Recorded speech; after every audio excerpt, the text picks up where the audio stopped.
Hola, buenas tardes, buen domingo, ¿cómo están ustedes? Aquí nosotros una vez más, muy bien acompañados, ¿no es cierto, Pablo? Obviamente, Graciela, ¿cómo andas? ¿Bien? ¿Cómo no? No es tan obvio, no siempre. Pero ahora vas a presentar. La compañía. Ahora vas a presentar. Ahora vamos a ver.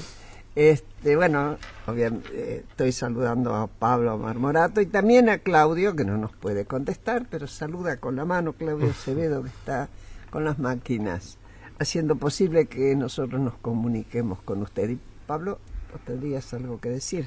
También se pueden comunicar a través de nuestra cuenta de Twitter, @porqueprograma, o a nuestro mail porqueprograma@gmail.com, y nos acompaña como cada domingo Banco Santander, elegí ser vos, elegí Women, sumate a Santander, el Banco de la Mujer. Lo que es ser mujer, el poder que da hoy, cada vez más, hasta un banco se te pone a tus pies, mira vos. Bueno, apareció una palabra nueva en inglés desde ya, lawfare, y nos cuesta entender a quienes somos legos en la materia qué quiere decir, pero sobre todo desde el punto de vista de la política. Este programa tiene, ustedes ya saben bien, esa vertiente privilegiada, no es la única obviamente, de querer entender políticamente cómo se utilizan determinados recursos de la justicia en este caso. Para que nos ayuden a pensar en esto y a hablar de esto y a entenderlo, por lo menos a mí, invité a Roberto Gargarella, ustedes ya lo conocen, es sociólogo, es abogado constitucionalista, es profesor en la Universidad de Itela, a Oscar Salvadores, que es abogado, profesor de la Universidad de Lomas de Zamora y socio del Club Político Argentino, a Jorge Sigal, que es periodista, fue secretario de Medios de la Nación y también es socio del Club Político Argentino. Quedo en manos de ustedes, porque acá sí que no quisiera meter la pata. ¿Querés empezar, Roberto? Bueno, gracias ante todo por la invitación. Me parece primero importante pensar sobre temas que nos preocupan y en este caso términos que han aparecido en la discusión y que generan dudas, interrogantes, porque uno no conoce bien el significado. Yo tengo una visión a lo mejor que no sea compartida, sumo minoritaria también en esto, que es para mí no hay nada demasiado novedoso ni interesante en el término, que es usado políticamente, y en ese sentido sí me parece, rescatable lo que decía recién, que es un término sobre todo de interés político, en cuanto que, sirve como herramienta en el combate, cotidiano, pero por ejemplo, académicamente yo diría, es un término al que no se le da ninguna importancia y que si uno rastrea en las revistas académicas, etcétera, ni aparece. O sea, lo que hubo es, y eso creo que lo conocen todos, algunas referencias a comienzo del siglo, fines del siglo pasado, vinculadas con intentos, en parte de la inteligencia norteamericana, en parte, hubo algún artículo famoso de un militar norteamericano, un coronel, sobre el tema, que se utilizó el término inicialmente como modo de desprestigiar o atacar a los organismos de derechos humanos, y a los intentos humanitarios, por ejemplo, la American Civil Liberties Union, algunas iniciativas que tenían, o en los momentos en que aparecía la cuestión de la jurisdicción universal y los movimientos que hacía, Garzón contra Pinochet, etcétera. Hubo todo un movimiento, como de resistencia, también dentro de la política norteamericana, en los ataques que había al personal militar de Bush, etcétera, frente a algunas acciones en Afganistán, por ejemplo. Entonces, hubo algún intento de descalificar a los organismos de derechos humanos, y entonces decían, no, en realidad esta gente que viene a litigar acá o viene a impugnarnos aquí a través del derecho, en realidad no están haciendo uso del derecho, sino que están haciendo como como guerrilla con el derecho, están usando el derecho para otros fines. A eso se le llama lawfare. Claro, entonces lawfare es lo derecho y, digamos, viene de warfare, que es, digamos, guerra. Entonces es usar el derecho como para la guerra. Entonces no se está haciendo uso del derecho jurídicamente, sino que lo que se hace es como herramienta de combate. Bueno, eso tiene que ver con los orígenes. No quiere decir que por el término que tenga ese origen ya está descalificado, pero digamos que viene con una carga pesada y en un punto es paradójico en los modos en que hoy se quiere utilizar la cuestión. Pero entonces, por ahora, mi primer aporte sería que es un término que en la discusión académica, diría, no existe, y que, bueno, digamos, nace en la política con este uso, diría, muy poco atractivo, y que hoy...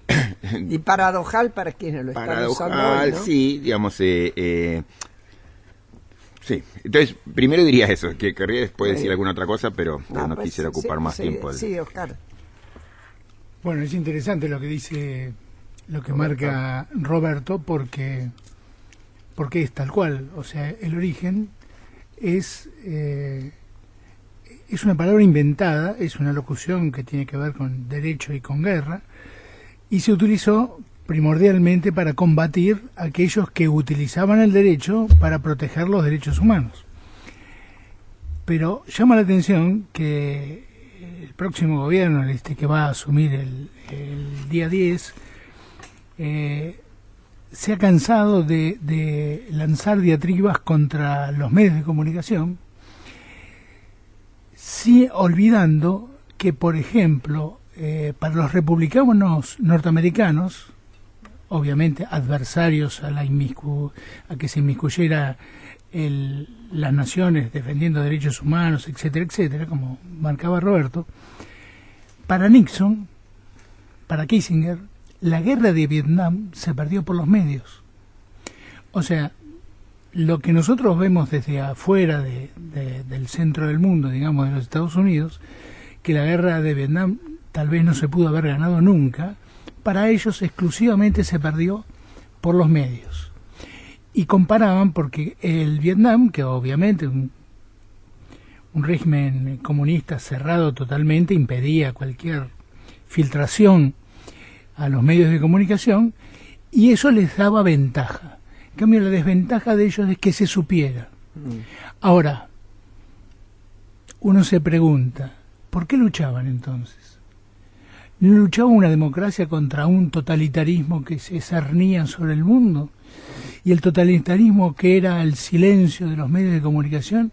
Entonces, ¿cuál era la bandera que ellos tenían? Por eso es increíble como a veces las paradojas se utilizan. Ahora parece como que la izquierda ha tomado un lugar y el lawfare se ha utilizado para combatir a gobiernos populares. Nada que ver. El lawfare es un invento para evitar discutir sobre el fondo de la cuestión. Hace poco la expresidenta hizo su alegato en una declaración indagatoria, tomando eso como propio y diciendo que fue una persecución política. Cuando es muy sencillo, ante una imputación concreta como se le hizo, defenderse desmontando esa imputación. En cambio, llevarlo a la nebulosa de una persecución política es, entre otras cosas, lo que hicieron las FARC cuando ya era por todo el mundo sabido que cultivaban cocaína. Entonces se justificaron ante el pueblo como que estaban defendiendo a su nación, combatiendo al imperio a través de introducirle droga. Un poco retorcido. Más bien, o sea, es como vamos a estar minando su capacidad operativa y militar a través de la destrucción de su sociedad. Marx la había pensado distinta, ¿no? Jorge, sí, vos que tenés que ver con los medios.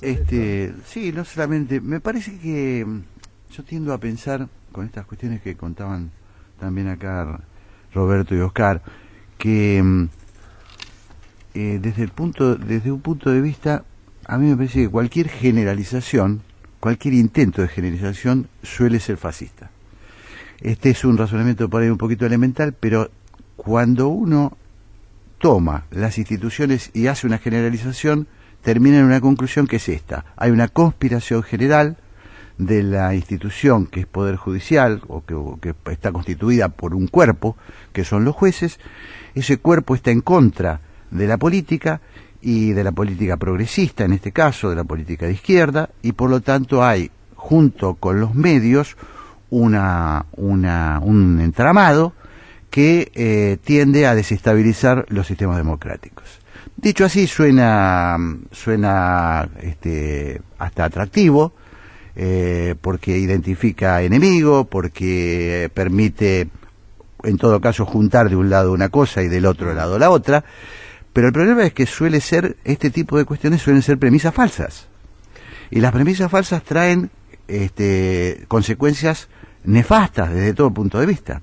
Entonces, invalidamos el rol del derecho, de esto saben mucho más quienes nos acompañan acá, descalifican el rol o la posibilidad de tener una institución judicial saneada, porque no hay duda que está hoy contaminada en el mundo entero, y nosotros tenemos nuestros propios problemas, pero descalifica la institución, y en el caso de los medios, descalifica y agrupa a los medios.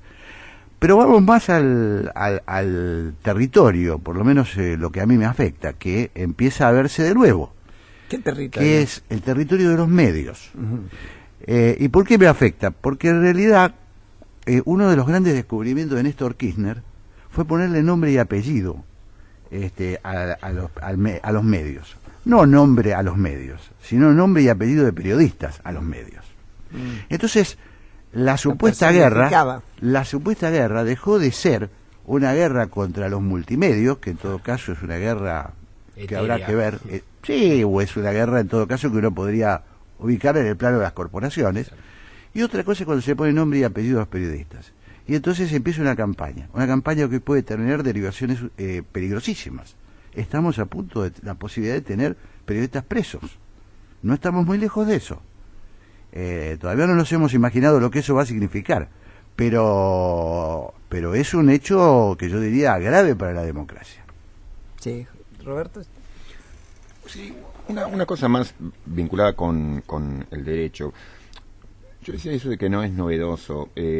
A lo mejor en Estados Unidos, cuando nace el término, puede ser que dentro del aura de entre comillas, independencia y neutralidad que el derecho aparece teniendo en Estados Unidos, en el sentido de que la sociedad no lo ve al derecho, en principio, como propio de una facción política, no invadido, digamos. Claro, no es un elogio al derecho norteamericano, simplemente que por la práctica, cómo se desarrolló, no se lo ve como propio de una parcialidad, sino que, bueno, hay algo que es común para todos. Entonces, la idea de, se está haciendo un uso político del derecho, era como un gran insulto dentro de una práctica que iba por otro lado, que era distinta y que parecía el derecho como imparcial.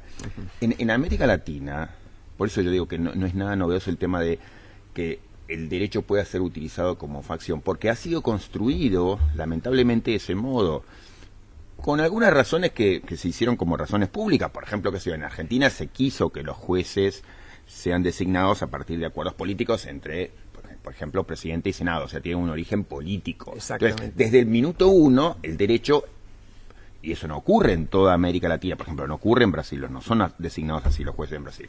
En Argentina, ese es el método, entonces desde el minuto uno, el derecho está muy contaminado, entre comillas, por la política. Luego, por la práctica que conocemos, ya sea porque los presidentes, porque tenemos un hiperpresidencialismo, porque, digamos, el presidente va ganando dominio sobre las distintas ramas de gobierno, porque quiebra el sistema de checks and balances y demás, bueno, ha ganado además una injerencia adicional. Con lo cual, el derecho desde el minuto uno en América Latina, en muchos países y claramente en Argentina, está muy contaminado por el derecho, por la política. Pero eso es así desde el minuto uno. Entonces, en un punto, digamos, la idea de Loeffler hace ver como que hubiese algo novedoso en lo que es lamentablemente la práctica que se ha construido y que, yo diría, en las últimas administraciones y muy en particular, digamos, en los últimos 20 años, ha habido un esfuerzo muy especial para que la justicia quedase muy politizada y entonces uno pudiera ver a la justicia como muy vinculada con la facción del poder de turno. Ahora, eso no convierte a los jueces en digamos, en jueces ideológicos. Son jueces oportunistas que, por el modo en que están viviendo el derecho, esto es, digamos, son muy dependientes de los incentivos. Digamos, en su laburo, para ponerlo en términos,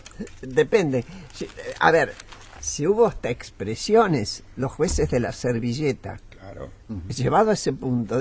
Por eso digo, entonces, en nuestra práctica, digamos, la idea de que algunos jueces puedan estar actuando motivados políticamente no es algo extraño, ni es propio de este gobierno o el gobierno anterior. Digamos, lamentablemente uno le podría decir a Cristina o a quien sea, pero esto es lo que ustedes han construido, digamos, ese es el resultado de lo que ustedes construyeron. Entonces, o sea, lo que usted describe es producto, es una barbaridad, que es producto de la construcción política que ustedes en estos años han hecho. O sea, qué sé yo, los Bonadíos, o sea, esos son los jueces que, en buena medida, salieron de la servilleta, de acuerdo, y que además la práctica que ellos desarrollaron tuvieron que ver con los horribles incentivos, ya sea vía, digamos, informales, a través de dinero o a través de los servicios de inteligencia, a través de las presiones que recibieron, fueron construyendo jueces que direccionan sus decisiones. Entonces, o sea, lo de Loeffler podía ser una novedad en su momento en Estados Unidos porque, el derecho está operando de un modo que nunca nos imaginamos que podía políticamente. Esta es la práctica en Argentina, lamentablemente. Entonces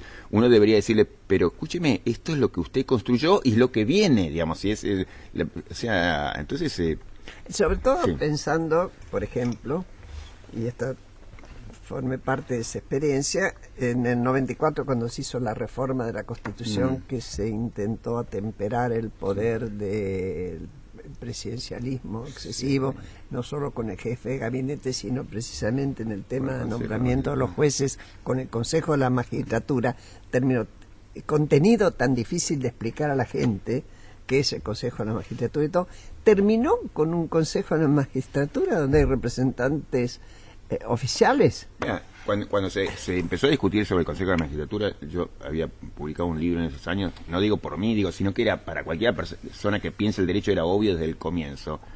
Lo que decíamos yo y otra gente, pero era obvio, era lo que está haciendo usted es subir un escalón el problema que hoy tenemos, porque ahora la pelea va a estar en cómo se integra el Consejo de la Magistratura. Entonces, a ver, digamos, yo acepto y me parece valioso de la reforma del 94 que, por ejemplo, se transparentó el nombramiento de jueces en un sentido importante porque antes se hacía en los hechos en sesiones secretas del Senado. Claro, entonces eso, por supuesto, salir de ahí era muy importante. Ahora, en lo esencial, lo que pasó ahora es que la pelea se da en la instancia de cómo se nombran los jueces del Consejo de la Magistratura, y entonces simplemente se subió un escalón el problema, ¿no? Precisamente, sí. Oscar, querías comentar. Bueno, lo que dice Roberto otra vez, no hay que olvidarse que a fines las últimas 2 décadas del siglo XIX, José Hernández, a través de su Martín Fierro, decía: hacete amigo del juez, no le des de qué quejarse. Eso ya se decía, o sea, porque era tradicional, o sea, que el poder político nombrara a los jueces más amigos. Ahora, es cierto que eso no fue una cuestión ideológica. Cuando Jorge mencionaba que ahora aparentemente es una persecución que podría darse a los medios, es así. O sea, en la época de Menem no solo fue el que nombró los jueces que después Cavallo puso en la servilleta, sino que además me acuerdo que Horacio Berbisky, hoy absolutamente embanderado con el nuevo gobierno, se quejaba de que al principio esos jueces amigos del poder servían para salvar a los amigos del poder, servían para sobreseer, para absolver, para no perseguir, pero que últimamente, sería la última etapa del gobierno de Menem, se está utilizando para perseguir. Es decir, que ese escándalo judicial ya viene de antes, y no de demasiado antes. Fue utilizado por el peronismo siempre. O sea, los 14 procesamientos que tuvo Balbín en el 50 provenían de un juez federal nombrado por Perón. Y luego, cuando asume Kirchner, la denuncia insólita, falsa, a a Olivera, no me acuerdo el nombre, Enrique Olivera, que después se demostró falsa, provino de la entraña del poder. Y cuando se destapa el tema Pontacuarto, también lo hizo Kirchner. Y después ese caso también fue absuelto para todos los implicados, salvo Pontacuarto. Es decir, se ha utilizado el poder político para influir en los jueces, eso sin duda alguna. Ahora, yo que tengo cierta experiencia judicial, puedo decir que es una minoría. Los jueces que aparentemente cambian de camiseta son pocos. Primero que están en el fuero federal de la capital. Bueno, que no es poca cosa. No es poca cosa, pero por ejemplo... pero son pocos, pero son todos los que se ocupan de los casos políticos, entonces ahora, uno dice, bueno, claro, todo el mundo se justamente olvida, lo que no debieran, esos todos. Todo el mundo se olvida que cuando asume Néstor Kirchner en mayo del 2003, su ministro de Justicia era Gustavo Vélez. Y Gustavo Vélez, junto con varios que después tuvieron gran renombre en el Poder Judicial, o que ya los tenían, organizaron un sistema por el cual su colofón hubiera sido la neutralización de los jueces federales, y estuvo en carpeta eso, obviamente contra todos los magistrados de Comodoro Pi. Y de pronto Kirchner cambia de opinión, y el que se fue Vélez. Bueno, fue con el tema Estiuso, sí, etcétera, aprovecharon, ¿no? Eso, pero se fue Vélez. Y el sistema quedó tal cual y para siempre. Sí, Jorge. No, estaba pensando que la novedad, en todo caso, la novedad que tenemos ahora es este intento, vuelvo a insistir, de darle a esto una visión conspirativa. Porque yo digo, me parece que el problema el problema es real.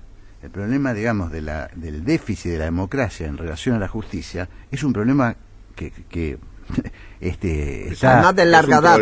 Es un problema real. Sí. Ahora, al envolver esto con una teoría de tipo conspirativo, que tiene dos patas que hemos visto en los últimos tiempos, una es esta de Lawfare y la otra la de la acción psicológica. La acción psicológica, digamos que es otra teoría elaborada, muy discutida entre La Habana, Caracas y algunos otros lugares, donde se presenta el poder nuevo del imperio a través de estas herramientas digamos, de combate contra las expresiones populares. Me parece que el riesgo que se produce es que no hagamos los cambios convenientes y necesarios en la justicia, sino que nos llevemos puesto al sistema democrático. Entonces, si nosotros generalizamos y decimos, el problema en Argentina es el mismo de Bolivia, el problema de Bolivia es el mismo de Brasil, que metió preso a Lula, entonces estamos frente a una conspiración internacional, entonces a la conspiración internacional hay que responderle con una contraofensiva popular, que es un poco lo que Esboza con una pequeña conspiración nacional propia, con una propia conspiración. El resultado de esto es un riesgo sensible, en mi opinión, a las libertades democráticas y a las instituciones democráticas. Lejos de fortalecerlas, las terminan minando. Yo digo, si nos tuviéramos que poner acá en esta mesa a defender a los jueces federales, estaríamos en problema en la Argentina. El comportamiento de la justicia federal, estaríamos en problema. Entonces, para defender la justicia, le ponemos nombres propios. Tenemos un problema en la Argentina. Nos cuesta discutir instituciones, nos cuesta sanear instituciones. Y ahí nos llevamos... Como suele ocurrir, digamos, ambas cosas son ciertas. Perdóname un minuto, Roberto. Te quedás con la palabra y tengo que hacer un corte. Perfecto. A vos te toca, vos empezás en la próxima tanda. ¿Por qué? Con Graciela Fernández Meijide. Saltamos una grieta para llegar a un espacio de diálogo y consenso. En el aire de la 1110.